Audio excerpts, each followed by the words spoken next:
ثم السبیل یسرا، پھر اس کے لیے راستہ آسان کر دیا، راستے آسان کر دیے۔ پہلے بچپن ہے، پھر آہستہ آہستہ جوانی کی طرف جا رہا ہے، پھر بڑھاپے کی طرف جا رہا ہے۔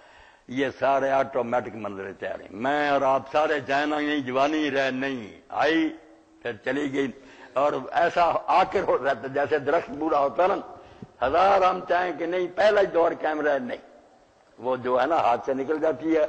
اور پھر شاعر بیچارے کہتے ہیں جب بوڑھا ہو گیا کبڑا اور زمین کی طرف جھکا ہوا چلتا، تو کسی نے پوچھا کہ آپ بابا جی کیا ڈھونڈتے ہیں؟ اس طرح تو وہ آدمی ہوتا جو کوئی شاید گم ہو گیا۔ اس نے کہا پیری میں ڈھونڈتا ہوں جوانی کدھر گئی۔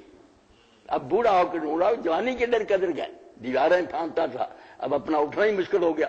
تو فرمایا پھر اللہ تعالیٰ نا زبردستی راستے پر چلاتا جاتا ہے۔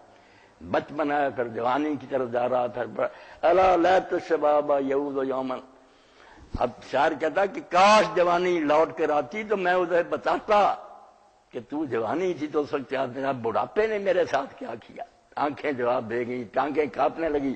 تو فرمایا یہ انسان جو اتنا بے بس اور میرے سامنے عاجز ہے، یہ کرتا، اس کا بیڑا غرق ہو جائے، اپنے آپ کو پہچانتا نہیں، میرے مقابلے میں کھڑا ہو گیا۔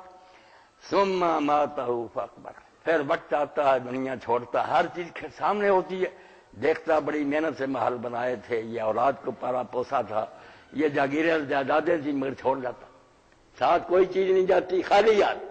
اسی لیے کہتے ہیں نا سکندر رومی جب اس نے یونان سے ہندوستان پہ فتح مرنے کا وقت آیا، اس نے کہا یار جب مجھے کفن پہناؤ گے نا تو میرے ہاتھ باہر دونوں رکھنا تاکہ لوگ دیکھیں کہ سکندر دنیا سے خالی ہاتھ جا رہا، کوئی شے لے کر نہیں گیا۔ تو فرماتا اپنے پیدا ہونے کو دیکھ، اور پھر زندگی کے مرحلے جو گزارتا وہ دیکھ، اور بعد میں موت کا مرحلہ دیکھ کہ دنیا تو ہزار چاہے کہ میں نے نہیں مرنا، مر جاتا۔ بیٹھے کول دے کول طبیب رہنے، جن نہیں حکیم تو پھڑی رہنے۔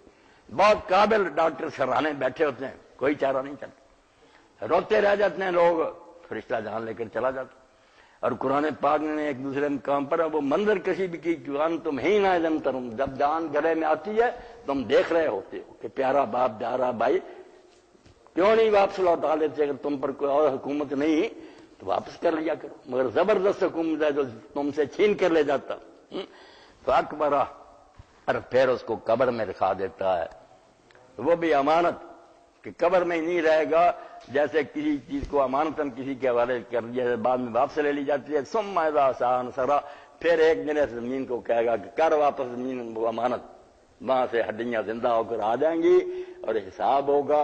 اس لیے غفلت کو چھوڑ دے، یہ جن باتوں میں تو پھنسا ہوا ان سے توبہ کر، اور اس خدا کو پہچان جس نے تجھے پیدا کیا، اس کے سامنے جھک جا، اور جھکنے سے جو کچھ ملے گا، من تواضع للہ رفعہ اللہ، تو جتنا اللہ کے سامنے جھکے گا اتنا ہی اللہ تجھے اونچا کرے گا، بلند کرے گا۔